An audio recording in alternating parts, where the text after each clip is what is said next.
Hey, good morning to everybody. Happy Tuesday. It's Daryl here. It's bright and freaking early, man. It's 3 a.m. here in Connecticut on the East Coast. Okay, I had a video all set to download, thumbnails all made up, and I usually, once in a while, I'll have a video all set to go in the morning I make the day before, as was the case this morning. And I still look through all the news stories, and I came across a news story this morning that I have to talk about. So this is kind of an impromptu video, and I just want to give you my gut reaction. And something that really stuck out about this that it didn't occur to me when I saw Bam's Instagram post that this could be the situation.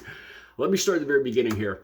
For the last week, apparently, Bam Margera has been locked up in Pennsylvania in a local prison lockup. He got arrested for DWI, driving under the influence.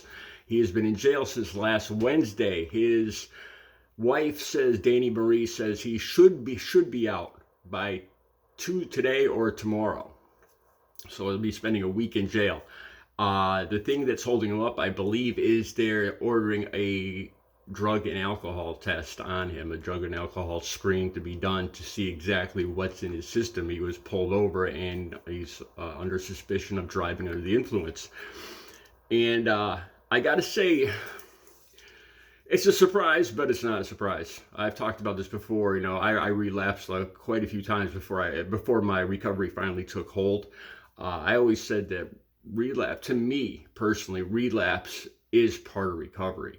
I remember the terrible way I felt each time. I felt worse and worse, and it just seemed like I screwed up more every time I would use for just one day. I would relapse for just one day, and I would just destroy my life. Everything would just go wrong. I mean, everything. I'd lock my keys in the car. I'd lose my money. And it got to the point where I was like, this is God telling me, that this, if this isn't God telling me that, that if this isn't a message from God, then I don't know what is.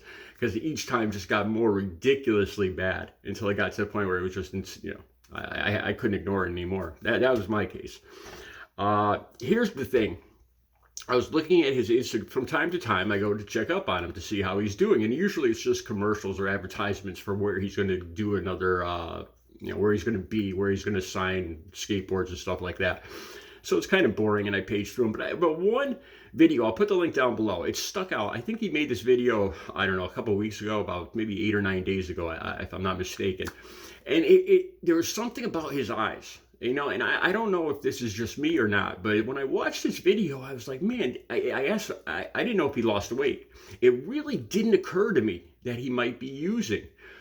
I'll put the link down below, like I said, in this video, and it's kind of ironic because in this video, his attitude is kind of suspicious now too, looking back, in hindsight, looking back. In this video, he's kind of laughing about how 3 or 4 different national car rental companies will not rent to him. And he's in front of Hertz rental car, and he's saying, Hertz is the only place that will rent to me. And he's kind of laughing, saying, well, this one company, I can't remember which one it was, he said, it won't rent to me because I had a DWI while I was driving their car. And he's laughing about it. It's like, it just, there was just something off about the video. For people in recovery, usually you talk about your past mistakes, but it seemed like he was very cavalier in this video. It was unsettling. And then he talked about how he left cars 2,000 miles from where he was supposed to pick them up, and he thought, he's laughing, but I could rent from this one place, and it struck me as it was just weird. But the weirdest thing, the thing that really stuck out to me, I thought he had lost weight, but I realized he wasn't looking at the camera. His eyes looked different in this video on Instagram. I'm not saying he's using. I don't know if he was using or drinking or whatever, but just a few days or a week or whatever after this video on Instagram was downloaded, he did get arrested for DWI. So, but in this video, he never looks at the camera. He never looks into the camera. You look at all his other videos, he looks right to the camera. He gets all in the camera, gets all up in the camera's face, But in this video, he looks different. He's angled different, and his eyes are, he looks above and he looks below the camera lens, but he never looks into the camera lens. And from that angle, it looked like he had lost weight, or it looked to me like he had lost weight.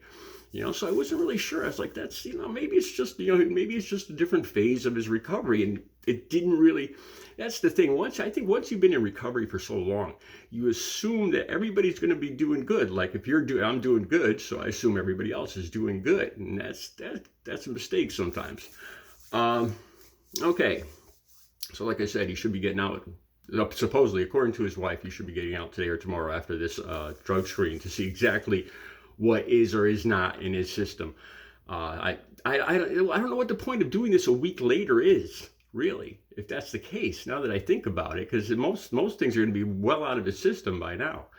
That hadn't even occurred to me. There's only a couple things that would still be in his system.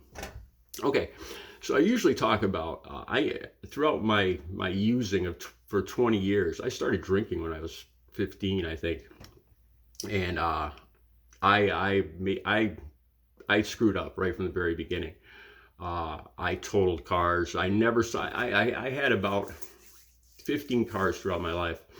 The only cars that I was able to sell after I finished using them, like when I went to buy a new car, were the ones that I had, just the two last cars I had in my recovery.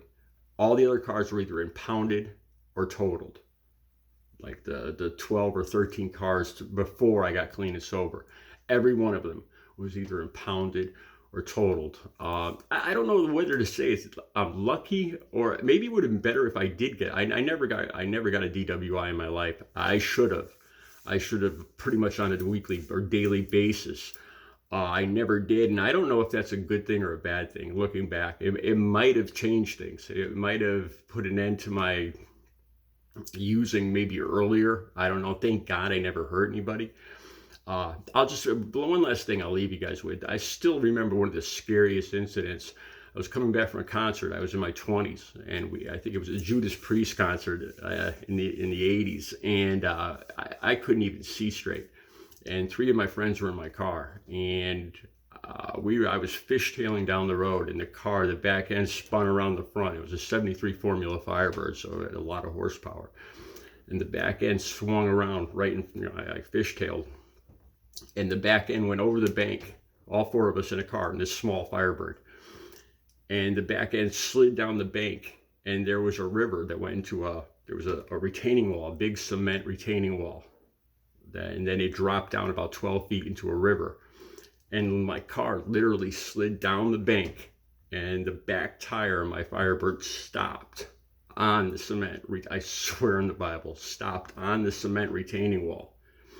The front tire, perpendicular, kitty corner, came off the ground. So, everybody in the car is freaking out. I'm all hammered. And we all climb out the other side of the car. I get back in the car. Everybody's screaming. I'm trying to move the car, and it starts sliding more down the bank. Eventually, my friends went and called a wrecker for me. We got the car towed out. I still managed to drive it home without the police showing up. And I remember crying when I got home, even though I was still intoxicated, because I realized how close I had come. The back tire stopped on the cement retaining wall, and it was like 10 or 12 feet down into a river. So the car, a couple more inches in the car, would have flipped over onto the roof with four kids inside into the river, upside down, inches. And I look back at my life, and I think there was just some times where I'm getting goosebumps now, where, you have to ask yourself, if this isn't God telling me something, I don't know what is, But I continued like an idiot, drinking and using for another decade or two. Yeah. So eventually I got the message. I've been clean and sober since October 23rd of 2006. So let's see. I'll do another video as soon as we see if Bam gets out of jail or not, and what the results of this drug screen are. All right, you guys, I'll download my regular video that I had scheduled for this morning. You guys have a good Tuesday.